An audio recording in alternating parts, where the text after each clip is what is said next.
Bonjour, nous sommes le lundi 2 décembre 2024 et le sujet est la gravure en 2 nanomètres de TSMC et la production en Arizona vers 2028.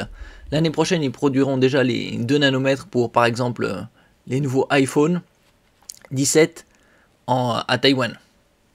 N'oubliez pas de vous abonner pour plus de news sur le monde de la high-tech ainsi que les bons plans, également sur mon Twitter et en description sous toutes mes vidéos. Aujourd'hui, c'est le dernier jour du Black Friday, connu sous le nom de Cyber Monday.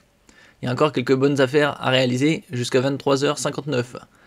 TSMC prévoit de produire des puces de 2 nanomètres en Arizona à partir de 2028, grâce aussi au CHIPS Act, c'est-à-dire un financement des États-Unis pour pouvoir s'implanter sur le territoire américain. Donc ça aide pas mal. Ils avaient une enveloppe de environ 250 à 500 milliards pour différentes entreprises afin de faciliter l'implantation de ces firmes qui produisent des semi-conducteurs sur le territoire américain. Parce que la majorité pour l'instant c'est produit à Taïwan. TSMC dévoile des plans ambitieux pour amener la production de puces 2 nanomètres en Arizona d'ici 2028, suivant le calendrier établi par l'entreprise pour la fabrication nationale à Taïwan. Taiwan Semiconductor Manufacturing, TSMC, prévoit de déployer sa technologie de fabrication de puces à 2 nanomètres dans ses installations de l'Arizona aux alentours de 2028. Et donc, ça se rapproche. Déjà l'année prochaine, ça va déjà rentrer en production pour Taïwan. Et en ce qui concerne l'Arizona, 2 nanomètres, ce sera 2 nanomètres et moins 1,4 et 1 nanomètre par la suite. Ce calendrier est conforme à la réglementation taïwanaise qui stipule qu'il doit y avoir un écart de 3 ans entre le moment où les technologies de pointe en matière de semi-conducteurs sont fabriquées dans le pays et celui où elles le sont à l'étranger. TSMC prévoit de lancer la production à grande échelle de puces à 2 nanomètres à Taïwan d'ici 2025. Donc ce sera mi-2025 environ pour la sortie des iPhones en septembre. Donc un peu avant même mi-2025. Il y a déjà des tests en ce qui concerne la production en 2 nanomètres. La production d'essais ayant déjà lieu sur son site de comté à Hsinchu. L'expansion de TSMC en Arizona comprend 3 fabs. La première devait commencer à produire des puces de 4 nanomètres au début de 2025, tandis que la deuxième se prépare à traiter des puces de 3 nanomètres et de 2 nanomètres à partir de 2028.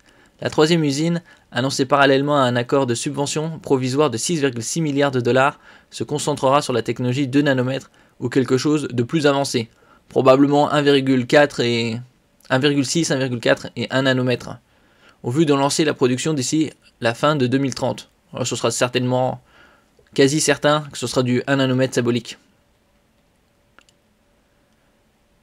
À Taïwan, la production de TSMC en technologie 2 nanomètres s'accélère également. L'usine de Baoshan, dans le comté de Hsinchu, devrait entrer en pleine production en 2025, suivie d'une autre un an plus tard en 2026. Plus au sud, à Kaohsiung, la première usine 2 nanomètres devrait commencer à produire en 2026 et une autre est en cours de construction. Donc tout s'accélère. Et ça, ils ont eu également les subventions, comme je disais précédemment, grâce au gouvernement américain. Le mois dernier, TSMC a obtenu l'approbation finale d'un financement de 6,6 milliards de dollars dans le cadre du programme d'incitation CHIPS. Ouais, CHIPS Act, justement. Et donc, quand il s'agit de promouvoir l'industrie aux États-Unis, les Américains sont bien plus forts que les autres. Ils n'hésitent pas à balancer des dizaines, centaines de milliards rapidement.